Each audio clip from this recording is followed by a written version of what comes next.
Buenas tardes, mi nombre es Magra Martínez. Mi grupo está conformado por Moisés Gómez, Daniela Maya, Gracie Mota, María Azócar y Brisneila Marquina. Le estaremos hablando acerca del sistema laboral en Venezuela, los procesos laborales, las funciones, facultades y sanciones que tienen los funcionarios judiciales en materia laboral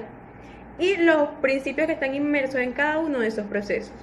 Muchas veces nos preguntamos cómo funciona el sistema laboral en Venezuela, pero para conocer la actualidad debemos conocer sus inicios o sus orígenes. Es por lo que estudiamos que anteriormente en Venezuela el sistema laboral se encontraba regido por la Ley Orgánica de Tribunales y Procedimientos del Trabajo y sus diferentes reformas hasta el año 2002, en donde la justicia se caracterizaba por ser lenta y pesada, generando así un daño a los ciudadanos y al debido proceso. Es hasta el año 2002 cuando entra en vigencia la Ley Orgánica Procesal del Trabajo, en donde se encuentran inmersos distintos principios que se encargan de regular el proceso laboral, generando así un cambio drástico de forma positiva. Se considera el principio de oralidad como un principio rector en toda rama del derecho, y por lo tanto el derecho laboral no es ajeno a ella. Se considera que en el derecho laboral y tanto en los procesos laborales venezolanos, a la oralidad como un principio rector, un principio clave para el desarrollo del debido proceso en el mismo. En el sistema laboral se encuentra el proceso por audiencia, en donde existen dos audiencias. La audiencia preliminar, la cual es una fase o una audiencia o un momento estelar del proceso, la cual está presidida por el juez de sustanciación, mediación y ejecución. Las partes deben presentarse de forma obligatoria o ya sea sus apoderados, ya que se considera que esta audiencia tiene la finalidad de estimular los medios alternos a la resolución de conflictos, ya sean la conciliación, la mediación, el arbitraje, entre otros. Una vez que se da esta audiencia, se celebra esta audiencia y no se llevan a cabo los medios alternos a la resolución de conflictos, se da pase a la audiencia de juicio, la cual está presidida por el juez de juicio. Se caracteriza por ser el debate oral, en donde las partes se argumentarán sus alegatos, se llevará a cabo la promoción y evacuación de pruebas, y a través de estas el juez dictará la sentencia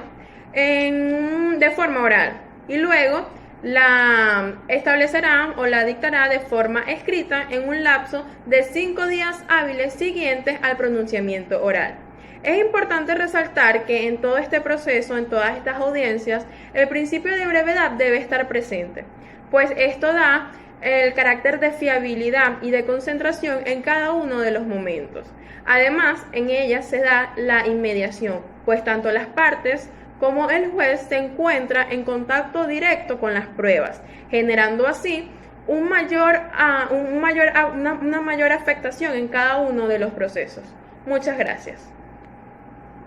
Buenas, mi nombre es Gracie Mota. Para darle continuidad a la exposición, hablaré sobre algunos principios. Ahora, a continuación, el principio de equidad. Ahora bien, la equidad significa igualdad, considerándose incluso como la legítima concreción del derecho o como el suplemento de ley, debiendo recurrirse a ella en caso de dudas para suplir e interpretar la ley. Este principio es parte fundamental.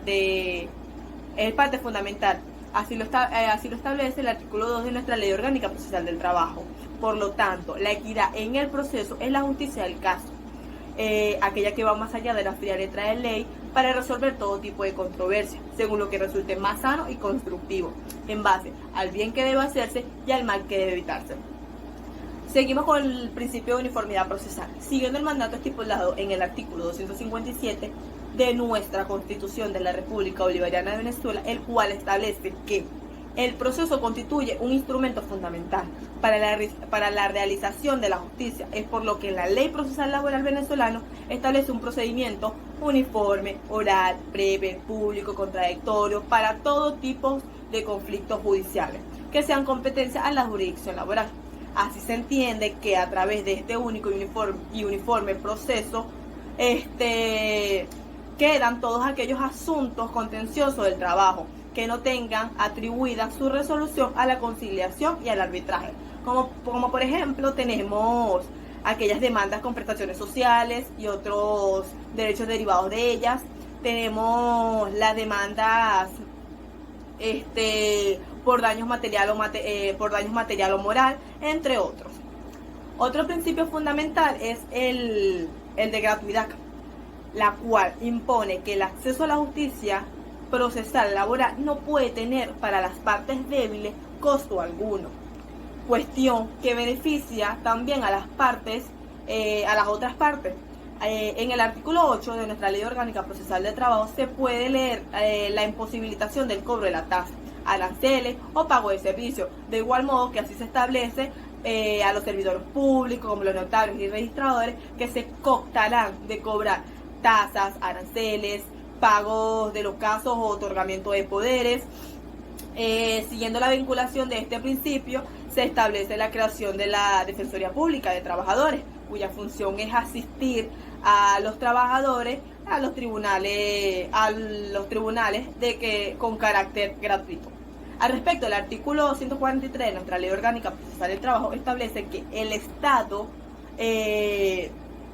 habría de pagar los honorarios de la solicitud de las partes de los trabajadores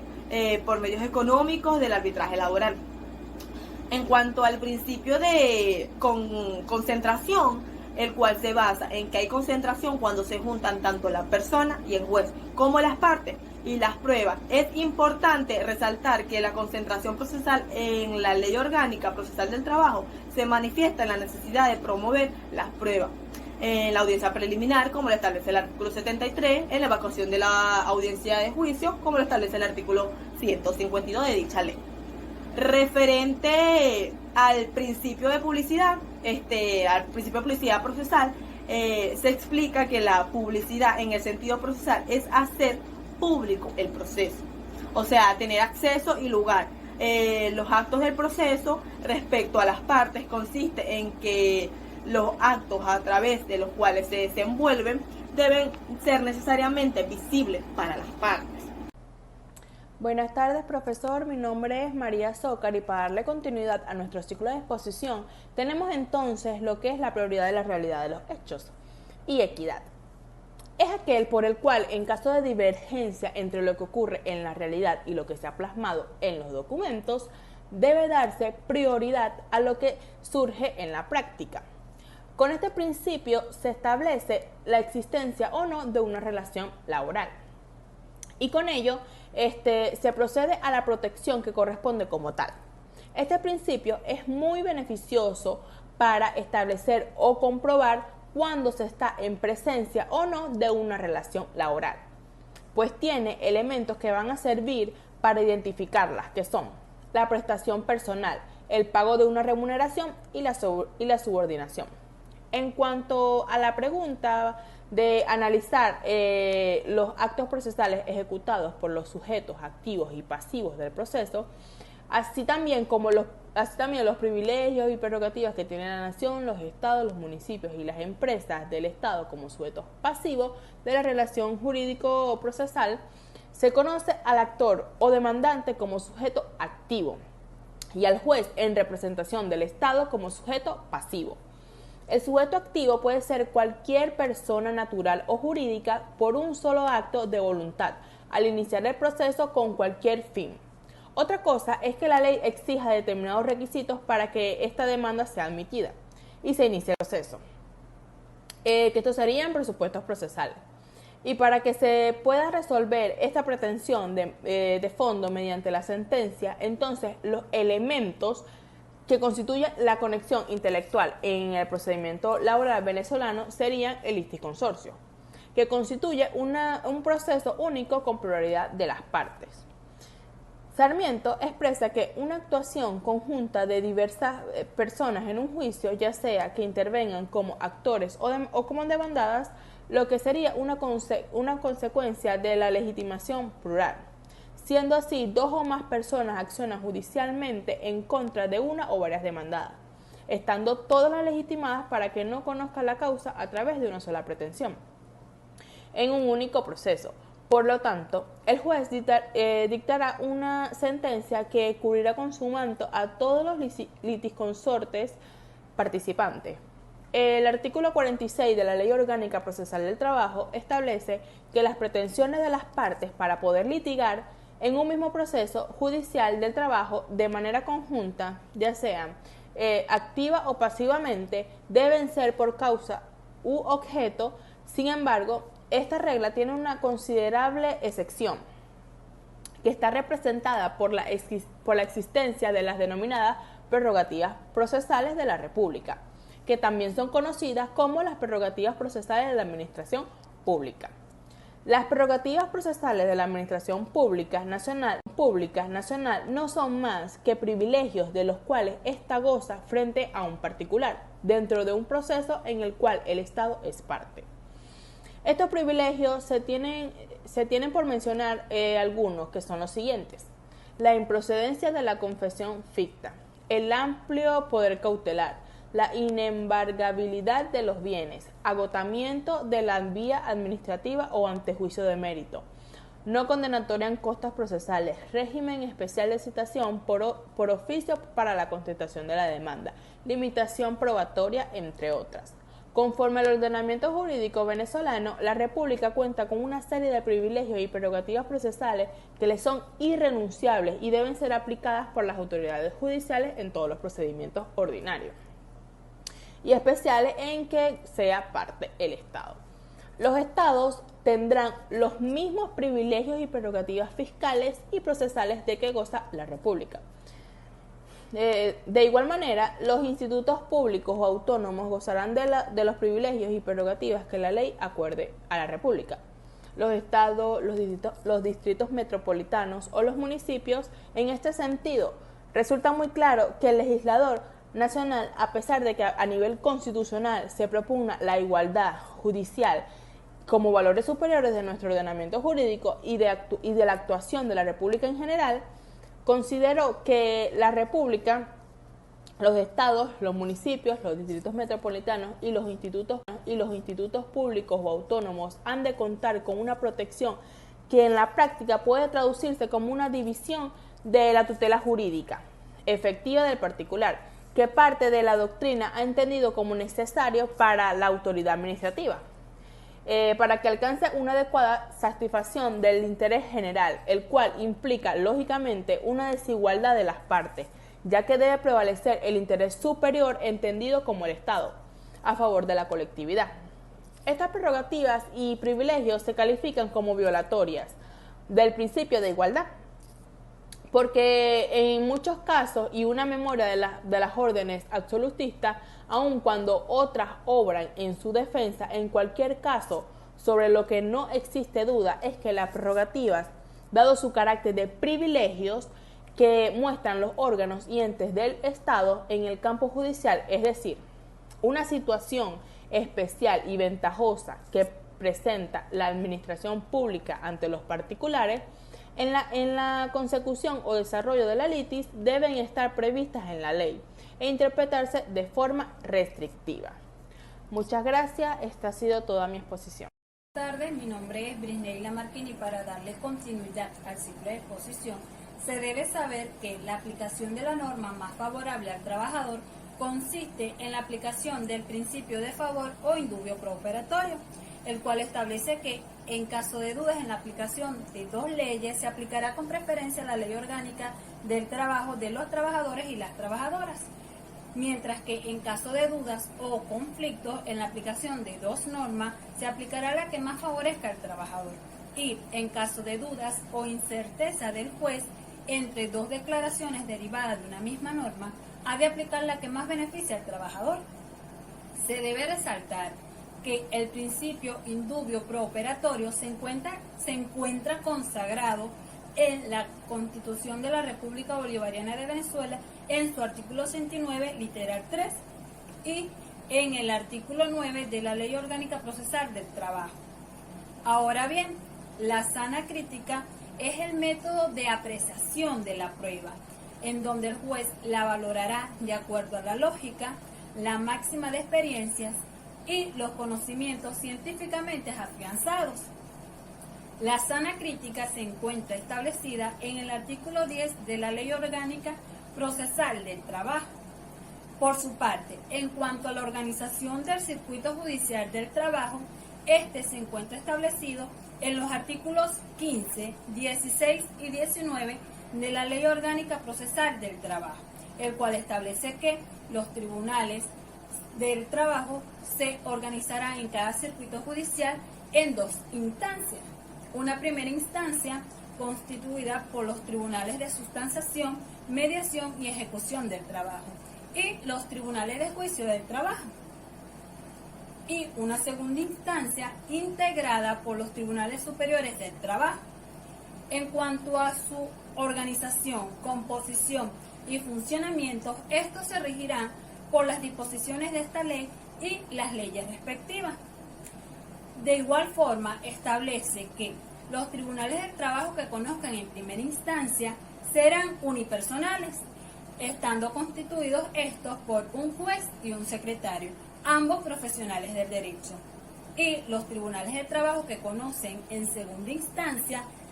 serán colegiados o unipersonales, estando los primeros constituidos por 3 jueces y un secretario y los segundos por un juez y un secretario,